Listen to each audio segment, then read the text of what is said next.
புதுச்சேரியை சேர்ந்த இளம்பெண் ஒருவர் தனியார் கல்லூரியில் பட்டப்படிப்பு படித்துக்கொண்டே பியூட்டிஷியன் மாடலிங் செய்து வருகிறார். மேலும் அவர் இன்ஸ்டாகிராமில் தன்னுடைய புகைப்படங்கள் அனைத்தையும் பகிர்ந்தும் வருகிறார். மேலும் அவருடைய நண்பர்கள் பலரும் மாடலிங் செய்து வருகிறார்கள். அவர்களும் இவருடைய இன்ஸ்டாகிராமை மற்றும் பல ஆயிரம் நபர்களும் பின்தொடர்கிறார்கள். கடந்த 4 நாட்களுக்கு முன்பு மேற்படி மாடலிங் செய்கின்ற பெண்ணின் புகைப்படத்தை எடுத்து கேவலமாக சித்தரித்து அதனை மார்பிங் செய்து அவருக்கே அனுப்பி ஆபாச வார்த்தைகளால் வர்ணித்து தன்னுடன் செல்போனில் பேச வேண்டும் என்றும் அல்லது என்னுடைய இன்ஸ்டாகிராம் மூலம் ஆபாசமாக வீடியோ காலில் வர வேண்டும் எனவும், இல்லை என்றால் மார்பிங் செய்த புகைப்படங்களை எல்லாம் உன் நண்பர்களுக்கெல்லாம் அந்த புகைப்படத்தை அனுப்பிவிடுவேன் என்றும் மிரட்டல் வரவே அது சம்பந்தமாக இணையவழி காவல் நிலையத்தில் புகார் கொடுத்தார். எனவே இப்புகார் சம்பந்தமாக இணையவழி முதுநிலை காவல் கண்காணிப்பாளர் திரு நா. சைத்தன்யா IPS மற்றும் இணையவழி காவல் கண்காணிப்பாளர் திரு பாஸ்கரன் ஆகியோரின் உத்தரவின் பேரில் இணையவழி குற்றப்பிரிவு ஆய்வாளர் திரு தியாகராஜன் அவர்கள் வழக்கு பதிவு செய்து கடந்த 4 நாட்களாக விசாரணை மேற்கொண்டதில் மேற்படி நபரை பற்றிய விவரம் தெரிய வந்தது. மேலும் அந்த பெண்ணின் சக நண்பர்கள் சிலருக்கும் அவர்களுடைய புகைப்படத்தையே இன்ஸ்டாகிராமில் இருந்து எடுத்து இதே போன்று ஆபாசமாக மார்பிங் செய்து அனுப்பி மிரட்டியதும் தெரிய வந்தது.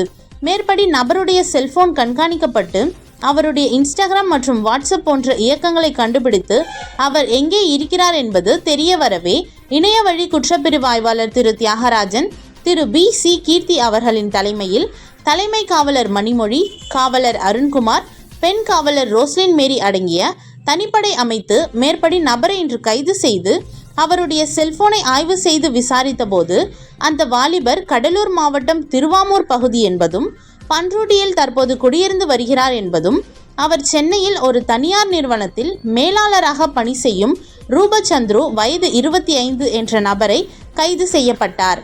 மேலும் அவருடைய செல்போனை ஆய்வு செய்தபோது 32க்கும் மேற்பட்ட பெண்களை அவர்களுடைய இன்ஸ்டாகிராம் மற்றும் வாட்ஸ்அப்பில் இருந்து புகைப்படங்களை திருடி மார்பிங் செய்து கேவலமாக சித்தரித்து மிக அருவருக்கத்தக்க வார்த்தைகளை பேசி ஆபாச வீடியோக்கள் மற்றும் புகைப்படங்களை அவர்களுக்கே அனுப்பி மிரட்டியதும் விசாரணையில் தெரிய வந்தது. மேற்படி நபரின் செல்போனை பறிமுதல் செய்து அந்நபரை தலைமை குற்றவியல் நீதிபதி முன்பு ஆஜர்படுத்தி சிறையில் அடைக்கப்பட்டார். இது பற்றி இணையவழி முதுநிலை காவல் கண்காணிப்பாளர் திரு நா.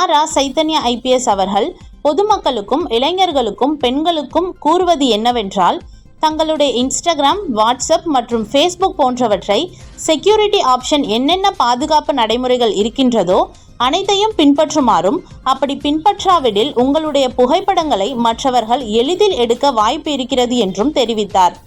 மேலும் இதுபோன்று தங்களுடைய புகைப்படங்களை எடுத்து இன்று கைது செய்யப்பட்ட நபர் போன்றவர்கள் தவறான வழியில் பயன்படுத்தக்கூடும். ஆகவே எச்சரிக்கையுடன் இருக்குமாறும் கேட்டுக்கொண்டார்.